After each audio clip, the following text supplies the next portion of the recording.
제2장.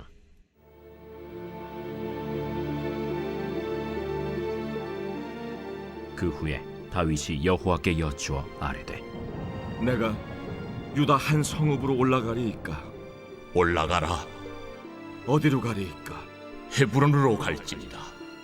다윗이 그의 두 아내 이스라엘 여인 아히노암과 갈멜 사람 나발의 아내였던 아비가일을 데리고 그리로 올라갈 때에 또 자기와 함께한 추종자들과 그들의 가족들을 다윗이 다 데리고 올라가서 헤브론 각 성읍에 살게 하니라.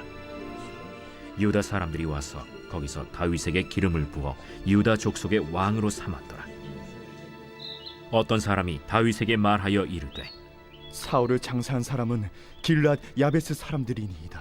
다윗이 길르앗 야베스 사람들에게 전령들을 보내 그들에게 이르되, 너희가 너희 주 사울에게 이처럼 은혜를 베풀어 그를 장사하였으니 여호와께 복을 받을지어다. 너희가 이 일을 하였으니 이제 여호와께서 은혜와 진리로 너희에게 베푸시기를 원하고 나도 이 선한 일을 너희에게 갚으리니 이제 너희는 손을 강하게 하고 담대히 할지어다. 너희 주 사울이 죽었고 또 유다 족속이 내게 기름을 부어 그들의 왕으로 삼았음이니라. 사울의 군사령관 넬의 아들 아브넬이 이미 사울의 아들 이스보셋을 데리고 마하나임으로 건너가 길르앗과 아술과 이스라엘과 에브라임과 베냐민과 온 이스라엘의 왕으로 삼았더라. 사울의 아들 이스보셋이 이스라엘 왕이 될 때에 나이가 40세이며 2해 동안 왕위에 있음이라. 유다 족속은 다윗을 따르니 다윗이 헤브론에서 유다 족속의 왕이 된 날수는 7년 6개월이더라. 안녕하십니까, 사랑하는 큰숲 가족 여러분. 5월 13일 큰숲 매일 말씀 시작하겠습니다. 오늘 본문은 사무엘하 2장 1절부터 11절까지 말씀입니다. 오늘 본문은 어제 본문과 이어서 다윗이 이스라엘의 왕이 아니라 유다의 왕이 유다 족속의 왕이 되는 그러한 장면인 것입니다. 여러분, 역사를 조금 생각해 보셔야 할 것이 사사기 시대 때 왕이 없던 시대에 그렇게 살다가 사무엘로부터 사울이라는 이스라엘의 왕이 나오게 됩니다. 하지만 어느 때까지나 이 왕은 인간의 왕이었죠. 인간의 요구에 의한 왕이었습니다. 그리고 난 이후에 사무엘 상 마지막 장과 어제 본문에 이르기까지 사울의 죽음에 대해서 나오게 되죠. 사울이 죽고 나서 왕위가 어떻게 되겠습니까? 무주공산이 됩니다.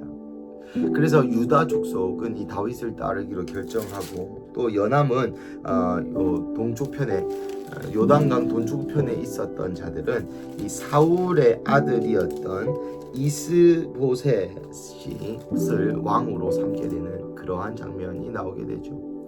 그래서 이 분열된 채로 분열 왕국 이전에 이 통일 왕국 이전에 이 7년 6개월 동안 또한 분열한 시간들이 있었다라고 기술하고 있는 것이 오늘의 본문입니다.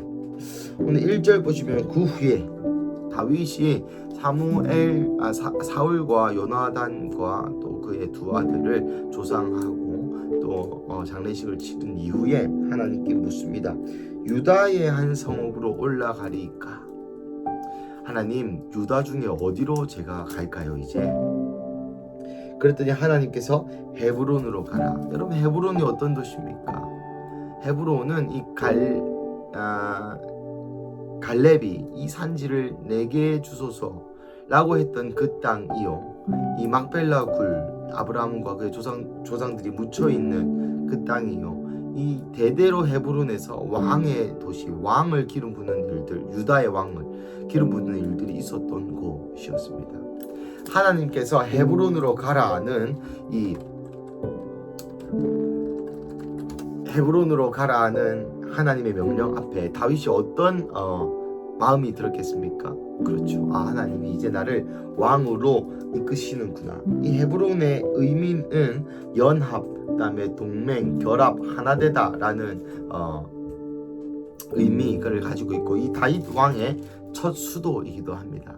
그러니까 나는 다른 왕들과 같이 하지 아니하고 이 조상들의 묘실이 있는 이 헤브론에서 이스라엘 하나님, 아브라함의 하나님, 이삭의 하나님, 야곱의 하나님을 따르는 자다라는 것을 천명하는 것이기도 합니다. 그래서 헤브론과 각 성읍에 사는 사람들을 모아 유다 지파의 왕으로 다윗이 뽑히게 됩니다. 이때 다윗의 나이가 30살이었습니다. 골리앗을 죽이고 난 이후에 한 15년 정도 흐른 후 이스라엘의 통합왕이 아니라 한 고을에, 한 마을에, 아니 마을이 아니죠, 한 성읍에, 한 족속에, 죄송합니다, 한 지파의 왕이 되는 이 다윗의 모습을 보고 계십니다. 사랑하는 가족 여러분, 이 15년 동안 다윗은 훈련받은 것입니다. 겸손해질 것, 이 사울의 핍박과 사울의 원수와 같은 행동에도 불구하고 하나님의 말씀을 잡고 하나님을 사랑하는 것을 선택한 것이 바로 이 다윗의 길이라는 것이죠. 그렇습니다. 우리의 입장에서는 골리앗 때려 죽이자마자 갑자기 왕이 돼서 탄탄대로였으면 좋겠는데 하나님께서는 우리를 낮추시고 또 낮추시는 그러한 경험, 그러한 길을 걷게 하신다라는 것이죠. 왜 그렇겠습니까? 그래야만이 2장 1절 여호와께 여쭈어 아뢰되라는 결론이 나오게 되는 것입니다.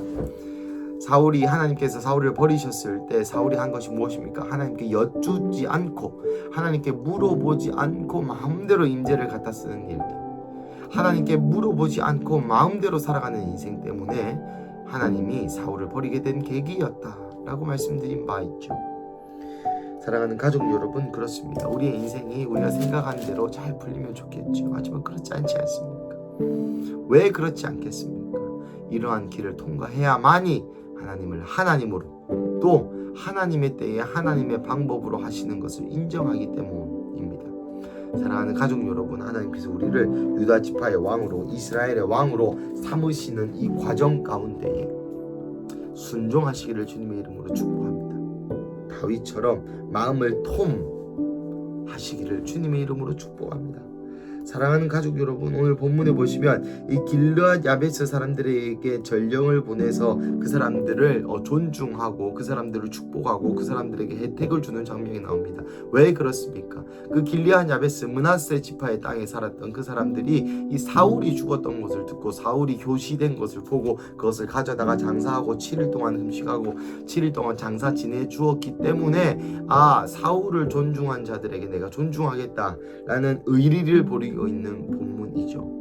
유다의 왕이 되고 나서도 자기의 프라이드와 자기의 교만에 갖춰지지 않고 자기의 원수였던, 하지만 하나님이 기름 부은 자였던 자를 여전히 존중하는 태도. 왜 그렇겠습니까? 하나님을 존중하기 때문에 하나님께 기름 부은 자도 존중하는 그러한 태도를 보이고 있는 것입니다. 사랑하는 가족 여러분, 우리의 인생에 15년 동안 원수가 우리를 괴롭히고 15년 동안 골리앗을 죽인 것과 같은 승리가 없고 15년 동안 사람들이 나에게 집중해주지 않는다 하여도 여전히 그 자리에서 하나님의 말씀을 붙들고 하나님을 붙드시는 우리 큰손 가족 되시기를 주님의 이름으로 축복합니다. 그렇게 큰 돌파가 없다 할지라도 크고 작은 전쟁에서 항상 하나님 다윗을 승리케 하셨습니다. 언제까지요? 유다의 왕이 되기까지. 언제까지요? 이스라엘의 왕이 되기까지. 언제까지요? 이스라엘이 번성하여 다윗 때와 같은 영광을 얻게 하기까지. 그때까지 이 길로, 말씀의 길로, 하나님의 길로, 겸손의 길로 걸으시기를 주님의 이름으로 간절히 축복합니다. 우리 함께 기도하시겠습니다. 하나님 감사합니다. 오늘 본문을 통하여 다시 한번 우리에게 다윗이 이 골리앗을 이긴 영적인 돌파, 실제적인 돌파 이후로 15년이 지나서야 이스라엘 왕도 아니요 유다의 지파, 유다 족속의 왕으로 삼으신 것을 봅니다.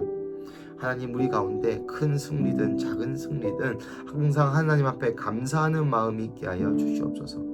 그래서 다윗이 오늘 본문에 또한 사울을 선대한 자들에게 다윗이 존중하는 모습처럼 우리의 인생 가운데도 항상 하나님을 존중하고 하나님께 부복하는 마음의 자세를 잃지 않도록 하여 주시옵소서.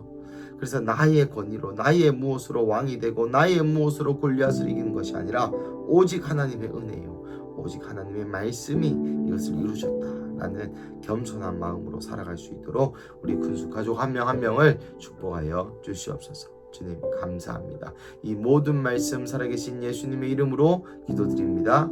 아멘.